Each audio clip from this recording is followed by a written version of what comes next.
Hello viewers, welcome back to my YouTube channel. कैसे हैं आप सब।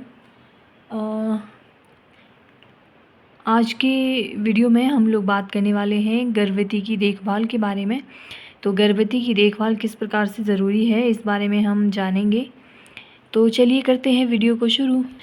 तो ये जो एक कार्यक्रम है वो है नेशनल रूरल हेल्थ मिशन, यानी कि राष्ट्रीय ग्रामीण स्वास्थ्य मिशन के द्वारा चलाया गया है। और इसके जो प्रमुख लक्ष्य हैं इसमें हम जानेंगे शिशु मृत्यु दर IMR तथा मातृ मृत्यु दर यानी कि MMR में कमी लाना है, महिला स्वास्थ्य, बाल स्वास्थ्य, जल सफाई तथा स्वच्छता प्रतिरक्षण और पोषण जैसी जन स्वास्थ्य सेवाओं को भी सुलभ बनाना है। स्थानीय महामारियों संचरित सहित संचारी और गैर संचारी रोगों की रोकथाम और नियंत्रण, एकीकृत व्यापक प्राथमिक स्वास्थ्य परिचर्या सुलभ करना, जनसंख्या स्थिरीकरण, स्त्री पुरुष अनुपात और जनसांख्यिकी संतुलन सुनिश्चित करना, स्थानीय स्वास्थ्य परंपराओं में नई जान डालना और आयुष को मुख्य धारा का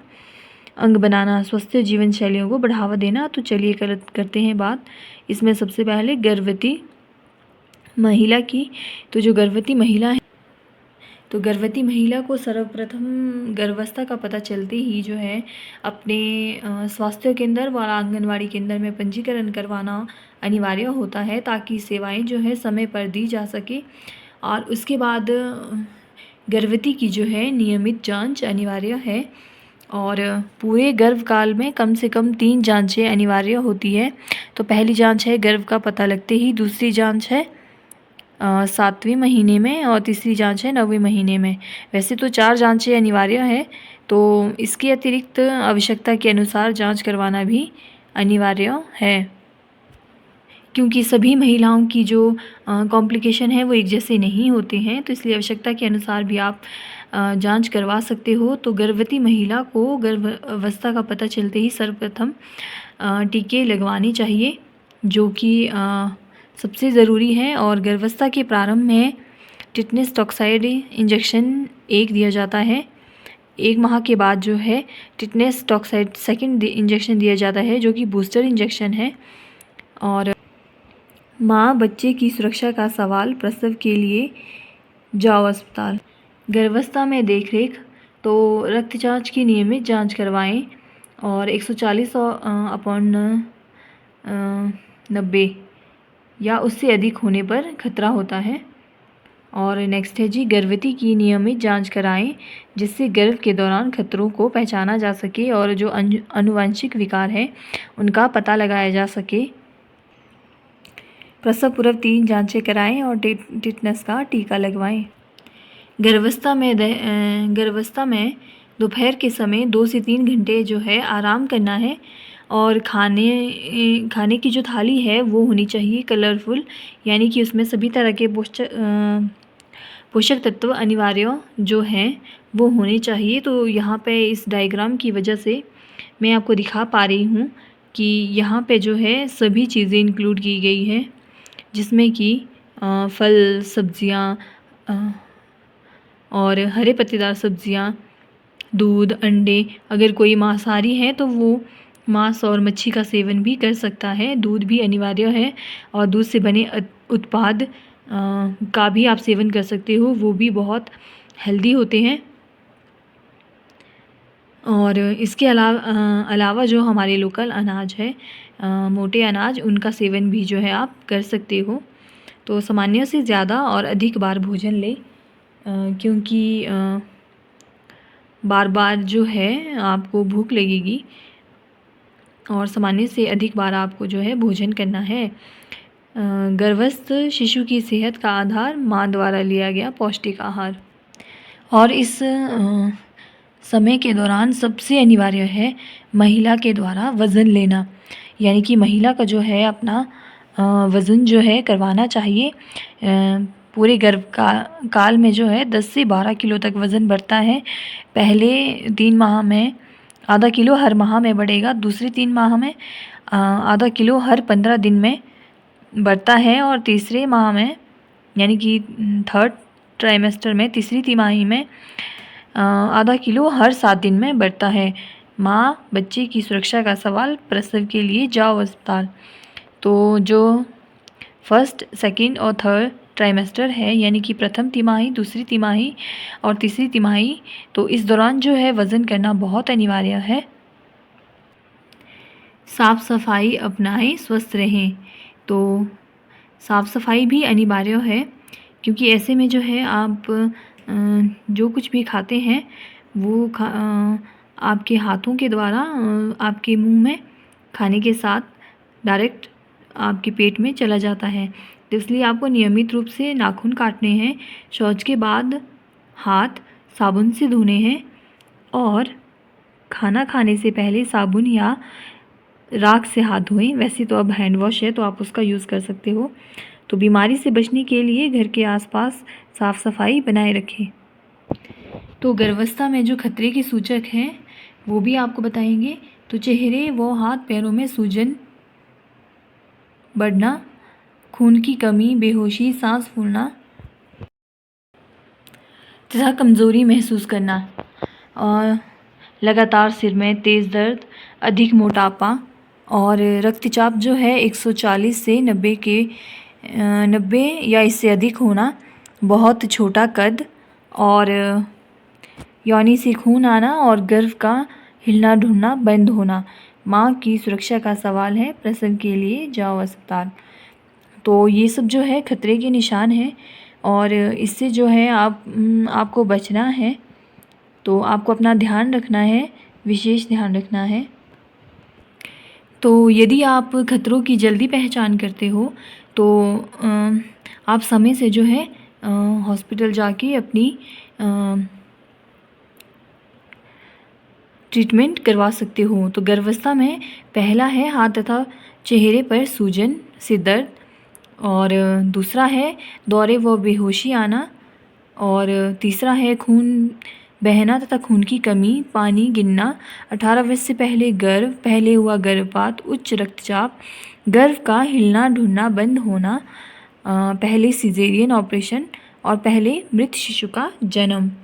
और प्रसव के समय जो है 12 घंटों से अधिक प्रसव पीड़ा, 30 मिनट में अपार नाल यानी कि प्लेसेंटा का ना निकलना, दौरे व बेहोशी आना, अधिक खून बहना, बदबू वाला पानी गिरना, ठंड लगकर तेज़ बुखार, प्रसव के बाद पेशाब में कष्ट, पेट में दर्द, पैरों में दर्द और सूजन, व्यवहार में असामान्यता, स्तनों में दर्द, दौरे व बेहोशी होना, अधिक खून आना, ठंड लगकर तेज़ बुखार, बदबू वाला पानी आना, पैदा होने के बाद बच्चे का ना रोना, बच्चे की खाल में पीलापन। तो उपरोक्त किसी भी खतरे की स्थिति में महिला को जांच के लिए अस्पताल भेजें। इसके लिए यातायात के साधन, अस्पताल का पता तथा इलाज पर होने वाले खर्च का प्रबंधन पहले से करके रखें। माँ बच्चे की सुरक्षा का सवाल, प्रसव के लिए जाओ अस्पताल। तो इसके साथ ही मैं एक और योजना से आपको अवगत कराना चाहूँगी, जननी सुरक्षा योजना। तो इसके अंतर्गत जो है सभी महिलाओं को पता होना चाहिए, और गरीबी रेखा से नीचे की गर्भवती महिलाओं के लिए जननी सुरक्षा योजना शुरू की गई है, और इसके अंतर्गत ऐसी महिलाओं को अस्पताल में प्रसव हेतु देखभाल, परामर्श एवं आवागमन इत्यादि की सुविधा उपलब्ध कराई गई है। और इसके अंतर्गत जो है आपको आशा कार्यकर्ता के द्वारा 1100 रुपये आपके खाते में डलवाए जाते हैं, जिसके लिए आपको कुछ एक दस्तावेज़ जो है जमा करने होते हैं। तो दस्तावेज़ जमा होने के बाद आपके बैंक अकाउंट में जो है वो राशि प्राप्त आपको हो जाती है। प्रसव के लिए सफाई के 5 नियम, गर्भवती महिला व स्वास्थ्य कर्मी के लिए स्पेशली। तो प्रसव का स्थान जो है वो साफ़ होना चाहिए, और हाथ साफ़ रखें, नाल बांधने का धागा साफ़ होना चाहिए, ब्लेड साफ़ हो, नाल को साफ़ रखें और कुछ ना लगाएं। तो कई बार जो है आपातकालीन स्थिति में जो है इस तरह की समस्याएं हो जाती है, अस्पताल दूर होता है, या कई बार समय से पूर्व जो है प्रसव पीड़ा आरंभ हो जाती है। तो ऐसे में जो है आपको ये सब जानकारी पता होनी चाहिए। तो प्रसव के समय क्या करना है? माँ को दर्द के दौरान मीठा गर्म पेय दें, इससे दर्द को सहने की ताकत मिलती है। माँ के पेट पर कान लगाकर या फिटोस्कोप से बच्चे की धड़कन सुनिए। प्रसव कराने से पहले अच्छी तरह से साबुन व पानी से हाथ धोने चाहिए। और क्या नहीं करना है आपको? दर्द को बढ़ाने के लिए टीके बिल्कुल मत लगवाइए, इससे बच्चा माँ के पेट के अंदर ही घुट सकता है और माँ की बच्चेदानी भी फट सकती है। पानी की थैली को मत फोड़िए, इससे माँ के अंदर जहर फैल सकता है। दर्द के दौरान समय से पहले माँ को नीचे की ओर जोर लगाने को मत कहिए। घर पर होने वाले प्रसव के लिए सुरक्षा कवच है प्रशिक्षित दाई, और कई बार आंगनवाड़ी कार्यकर्ताओं को भी इस तरह की समस्याओं और आशा कार्यकर्ताओं को भी इस तरह की परिस्थितियों के लिए जो है तैयार रहना पड़ता है। और अस्पताल में शिशु जन्म, तो अस्पताल में अगर शिशु पैदा होता है तो ये काफ़ी अच्छा है और बीमारियों का खतरा भी रह जाता है और किसी तरह का संक्रमण या इन्फेक्शन जो है नहीं रहेगा। तो किसी प्रशिक्षित दाई की देखरेख में ही शिशु का जन्म होना चाहिए। अस्पताल में जन्म शिशु तथा माँ दोनों के लिए सुरक्षा निश्चित करता है। घर पर होने वाले प्रसव के लिए सुरक्षा कवच है जी दाई। और बच्चे के पैदा होते ही सर्वप्रथम माँ का दूध जो है बच्चे के लिए अमृत है और बच्चे को जो है 2 घंटे के अंदर दूध पिलाना अनिवार्य है। और नवजात शिशु को माँ का पहला गाढ़ा दूध पिलाना जो है अनिवार्य है और 6 माह तक सिर्फ माँ का ही दूध पिलाएं, इसके अतिरिक्त कुछ भी ना पिलाएं। यहाँ तक कि बच्चे को पानी तक भी नहीं पिलाना है, क्योंकि जो बच्चा है बच्चे को जो पानी की कमी है वो माँ के दूध से पूरी हो जाती है। और 2 साल तक जो है आपको लगातार बच्चे को दूध पिलाना है। 6 माह के बाद आप ऊपरी आहार शुरू कर सकते हो और लेकिन स्तनपान बंद नहीं करवाना है। तो जी शिशु की देखभाल, तो शिशु की देखभाल आपको किस प्रकार से करनी है? नवजात शिशु को सदा काफ़ी कपड़ों में लपेट कर रखें।